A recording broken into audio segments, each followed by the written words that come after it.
Hi, this is Dan, and today we're going to take a look at the Lego Rivendell set. This set has 6,167 pieces. It comes with 15 minifigures, as well as 6 more minifigures that are in these statues over here. With this set coming out about a year and a half ago and rumored to be expiring at the end of the year, I figured I'd go ahead and do a review of it to maybe help anyone make their decision on whether they want to pick up this set before it expires or retires, or if they'd rather go with the barred door set. So let's break this set up into the 3 pieces it comes in and take a closer look at it. Starting with the left section of the build, this is actually the first section of the building that you do build within this set. You've got these slope pieces up here, as well as some more slope tile on here to frame off the windows, as well as the top of the tower. And the stonework on this tower is really nice. They use these cheese slopes on all the edges of the different panels of the tower to link it all together in a very seamless way. And there aren't any panel gaps, so it makes it look really nice and, as I said, seamless. And then at the bottom of the tower, there are these 6 all gray minifigure statues, which represent elves, but I'm not sure which elves.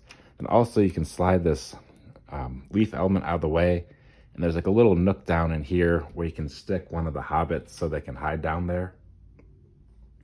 As we come around to the side, you can see more of the elvish architecture on this set with these tree elements painted in white that make the window frames as well as the door frames into this room. As we come around back, there's a sticker piece of Isildur right before he cuts off Sauron's fingers with the ring on it. And as we come around here, we can take a closer look at the 2 rooms inside of this build. On the ground floor, you can see there's some candles up against the back wall that would illuminate this room, as well as a table with looks like maybe a couple of books on it. And then there's also a bookshelf over here with a bunch more books. And as we come up here, this is the room where Frodo wakes up in after he was stabbed by the sword that one of the ring wraiths have. And in this little treasure chest, you can see there is his mithril armor that he gets. And then there's a couple of chairs over there, as well as Bilbo Baggins' book that he writes about his journey to where he originally found the ring at Oakenshield. And then as we come to the top, you can see all the tile work on the roof. Getting these 1x1 tiles, a lot of people complain about getting them lined is very difficult. However, it's actually pretty easy. You just have to use a piece of plate and slide it in between them, and they all line up perfectly, very easily.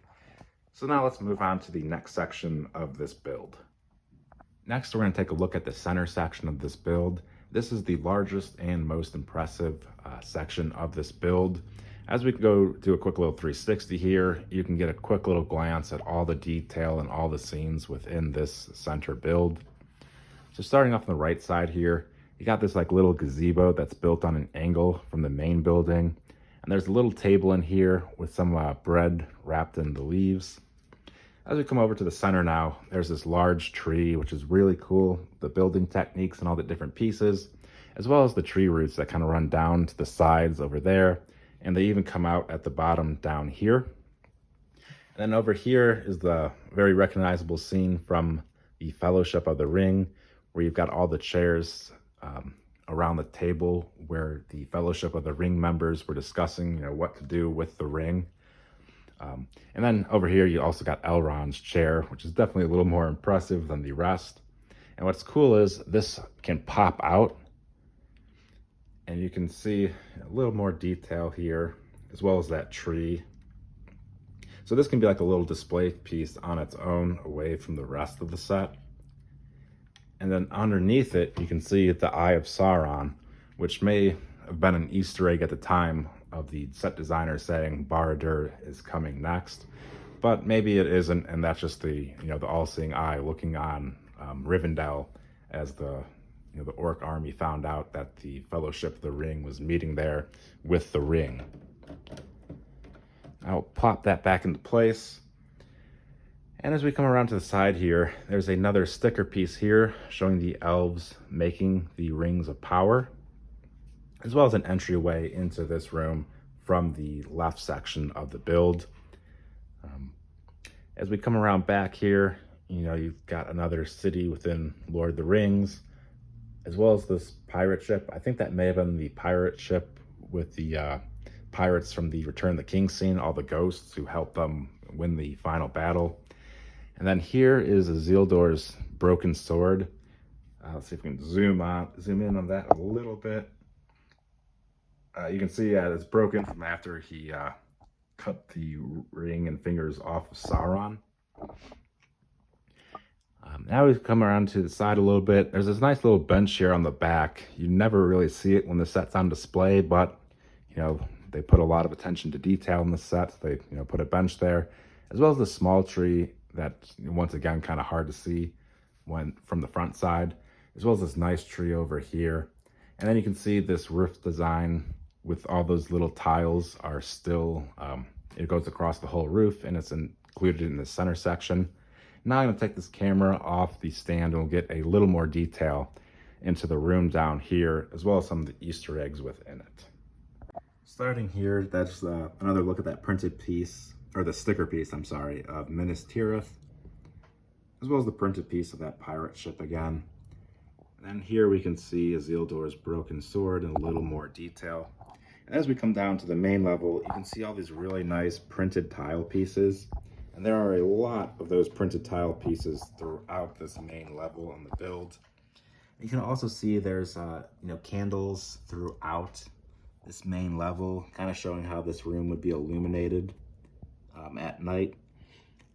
And over here, once again, you can see another map with Barad-dûr on it. Here's another print or sticker piece with another map. And then finally, let's see if we can get an angle there. Another sticker piece with Barad-dûr referenced once again. Kind of just pointing out, Barad-dûr is probably the next set they were going to build. And yeah, then we can take a little more detail at this little gazebo with the little bread over there, as well as that little statue I mentioned earlier with those little birds next to it. And then, once again, here's another look into this main room. You got that nice staircase with those golden elements. And yeah, that's most of the detail there. I will say, all of these printed tile pieces just look really nice in person. And the way they have all these just different levels with staircases throughout this part of the build, it's just really impressive and nice looking. So now let's move on to the final piece of this set. Here's the final section and the far right section of this build. We'll do a quick little 360 look. This section of the build is pretty impressive too, and it also has some scenes from within the movie. Up here in this gazebo, I believe Bilbo Baggins had a scene in the movie with that gazebo. I don't remember it exactly, but this gazebo design is really impressive with all these candlesticks, these toilet or lifeguard rings, once again more tree elements, and then those pieces as well just makes a really cool, well-designed gazebo, as well as this bridge that goes over the river that runs through Rivendell. And in the movie, Aragorn and Arwen had a scene on that bridge, and the water, the way it runs down and water falls off, it was really well captured within the set, the way they used these clear piece, trans blue pieces, and then some white pieces as well to give the effect of water rushing down some edges. And then once again, all these stairs, the way they kind of built them sideways using snot bricks, it's just really impressive and gives it a very dynamic look instead of just everything being built perpendicular 90 degrees from each other. And then these trees as well on this side are pretty nice and cool looking brick built trees. And then also these little mushroom pieces are actually glow in the dark elements, so at night those will illuminate. And as we come around here, you can see the anvil from the scene in the movie where they're repairing Isildur's sword, and they eventually give it to Aragorn later on, where he'll use it in the movie. And then finally, when you come around to the back here, there's a little armory, and we'll get the camera off the stand to take a little better look at the armory in back. Here's a better look at the armory. You can see it's pretty well stocked with a whole bunch of swords in there. Once again, another broken Isildur sword. There's a battle axe, as well as like a whetstone or a grinding stone to sharpen all the weapons. I even put a lantern on the wall there to show how they illuminate this room to make it a little more realistic. So let's put this set back together and do some final thoughts. Overall, this is a great set. It's in the top 10 list of largest sets that Lego has made. Visually, this is probably, if it's not one of the best sets Lego has made, it is the best set. The elvish architecture just looks incredible, and it's just a stunning set to look at. And all the Easter eggs that they put throughout it from all the movies really add to it, as well as the awesome minifigure lineup. You have the entire Fellowship of the Ring, as well as a few elves. There's Bilbo Baggins, as well as Gimli's dad. The only downsides to this set, I'd say there's 3 of them. First is the price. At $500, it is not cheap. However, due to the piece count, the minifigures, and all the Easter egg references to the movies, I would say the price is justified. It is just expensive. The next downside is the size of this set. This won't fit on most shelves. You almost need like a small display table or something to place it. But if you have the room for it, that I would say is not a downside. And finally, the only bad part of the build process was placing all the 1x1 tiles on the roof. As I said earlier, getting them aligned is easy, but I think there's like over 100 of those 1x1 tiles up on that roof, and it does get a little repetitive placing them on there. But overall, as I said, this is a great set, and I would highly recommend it. If you have any questions, please leave it in the comments below. And if you like this video, please like and subscribe. It would really help the channel. Thanks. Bye.